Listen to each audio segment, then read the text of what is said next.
Bonsoir à tous, nouvelle vidéo, cette fois-ci sur le terrain cellulaire avec Emmanuel Carrière qui est docteur en médecine alternative à Paris.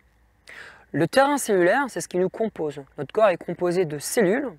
Et il suffit qu'il y ait une inflammation d'une cellule ou de plusieurs cellules pour que ça crée du désordre, par exemple une tumeur. Et donc, cet entretien avec Emmanuel Carrière a pour but de vous expliquer la prise en charge de notre terrain cellulaire par des appareils spécifiques qu'Emmanuel dispose. Je vous invite à me suivre, c'est parti!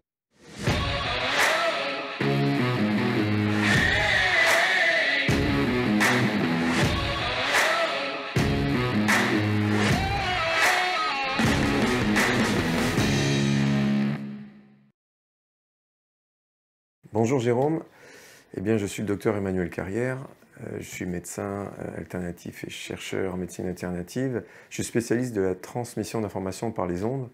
Je suis aussi homéopathe et j'ai d'autres spécialités qui travaillent comme la médecine quantique, médecine informationnelle, médecine énergétique, donc tout ce qui est thérapie par les fréquences, les ondes.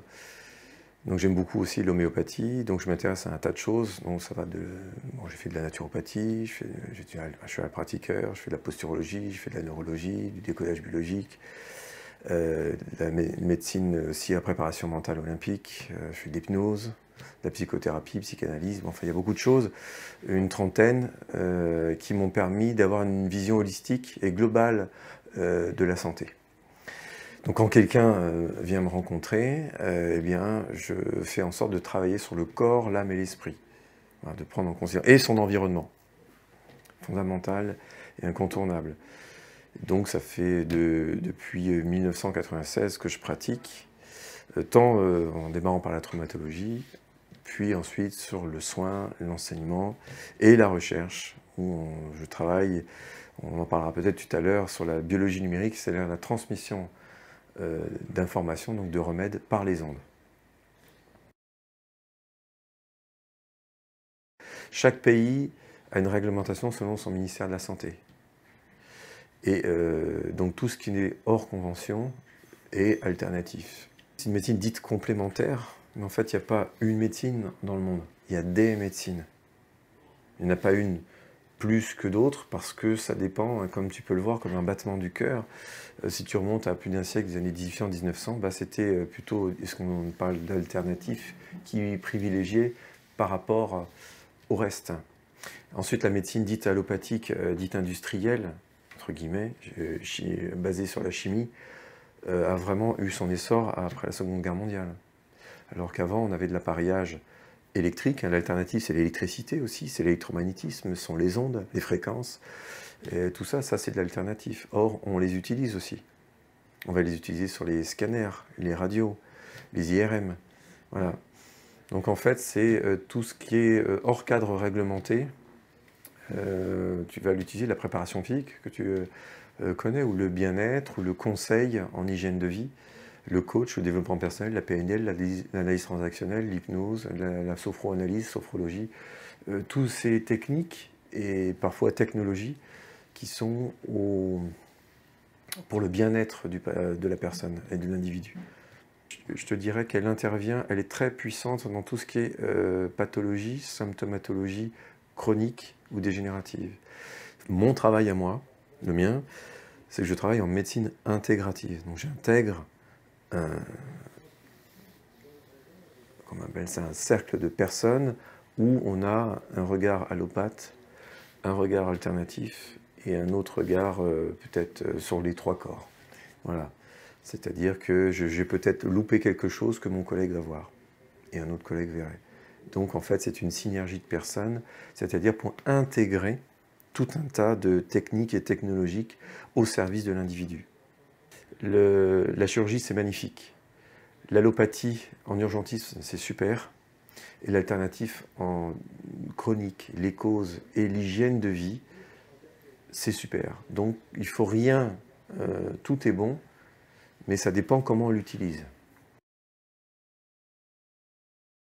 Le terrain, ça comprend le profil de l'individu, son mode réactionnel, voilà, face à l'information qui arrive.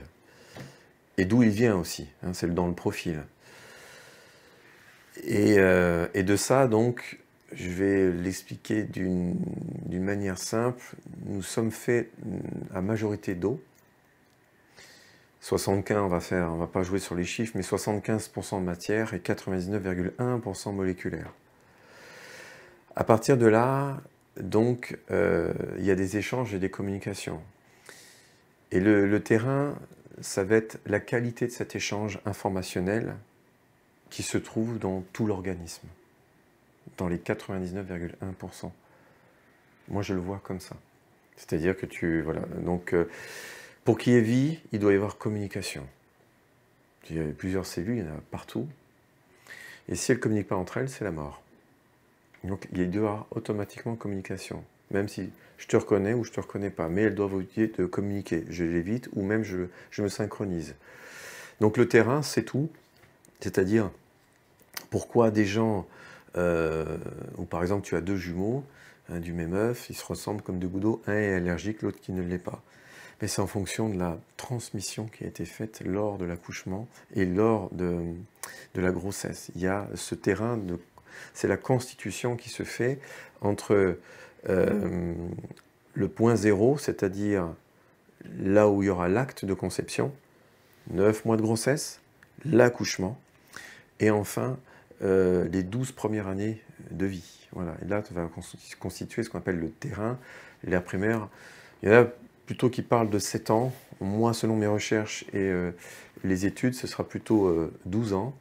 Ce qu'on appelle l'aire primaire, l'aire du terrain. Et c'est celui qui va te conditionner toute ta vie et qui va fabriquer ton mode réactionnel. Le message que donne l'inflammation au corps, c'est de tourner une page dans sa vie.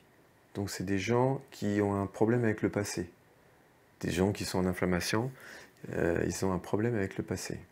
Donc, où ils sont en train de régler quelque chose et ça ne se règle pas bien. Donc ils sont dans l'inflammation. Donc, tout part d'une émotion, d'une information. Et donc, pour que ce soit inflammé, j'essaie d'être bien méthodique, il faut qu'il y ait un terrain, je vais essayer de synthétiser là-dessus, acide. Il faut que la personne, donc on peut parler d'un stress oxydatif, d'une émotion ou d'une hygiène de vie pourrie, c'est-à-dire où on va manger de la malbouffe, des choses transformées, avoir du stress, avoir que de la pensée négative, donc à tout niveau, activité sédentaire, boissons sucrées. Il y a une de mes vidéos qu'il faudra regarder, les 20 commandements pour être bien malade. Et voilà, donc on fait tout au micro-ondes, on regarde la télévision, donc on va s'oxyder et on va créer de l'acidité. Ou on est très émotionnel, et là on va, à force de répétition sans évacuer, parce qu'il faut tirer la chasse, hein, c'est important, donc il faut évacuer.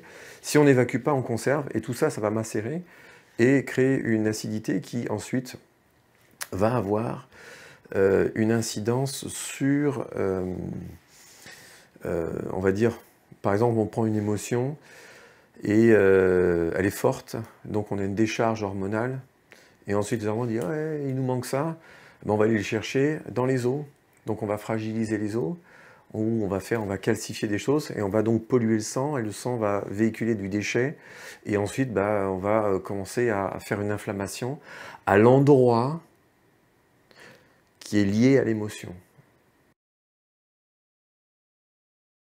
Première chose, tu as les bilans, certains bilans sanguins, donc tu envoies en laboratoire. Tu as les bilans en coproculture, les excréments. Tu analyses ensuite les urines. Tu analyses aussi, tu peux analyser le sang vivant. Je vais t'y citer, je vais te dire moi avec quoi je travaille. Tu analyses aussi par la bioélectrophotonique, les caméras à mesurer le champ vital de chaque élément. Donc ça, j'en possède une. Tu analyses aussi ce qu'on appelle la résistivité des points d'acupuncture au bout des doigts pour connaître si tu es déficient ou en inflammation. Ça, tu peux le faire. Ça, je possède aussi ce type de machine. Tu peux utiliser de la biorésonance, donc avec différents types d'accessoires de tests, en tenant des poignées. Ça, j'ai aussi, couplé avec des algorithmes de physique quantique. Moi, avec quoi je travaille, c'est la bioélectrophotonique, donc la caméra. donc caméra anciennement GDV, s'appelle nommée BioL. J'ai également l'organométrie de vol pour mesurer la résistivité des organes. J'ai le synchromètre de Clark qui me permet de mesurer aussi des substances, c'est pareil, et de regarder si on est infecté aux métaux lourds, mais les trois se complètent et les trois se vérifient, ce qui fait qu'on peut faire des contre-expertises plusieurs fois. Donc ça c'est déjà chose. Et bon là je possède la radiesthésie, mais pour les gens qui sont un peu moins, enfin qui sont plus dans la science, qui sont plus dans les choses terre à terre, ça peut ne pas parler de voir quelqu'un utiliser un pendule. Voilà, donc, et j'ai la médecine quantique également, qui permet, elle, de relever des informations qui pourraient m'échapper. Voilà, c'est terminé. J'espère que cette vidéo vous a plu et qu'elle vous permettra d'avoir une autre vision de la prise en charge de votre santé. Il existe plusieurs façons de prendre en charge sa santé. Ça peut être par l'alimentation, ça peut être par l'activité physique, mais ça peut être aussi par la médecine alternative. Si cette vidéo vous a plu, n'hésitez pas à la partager, à la liker. Je vous souhaite une très belle soirée et à bientôt pour de futures vidéos.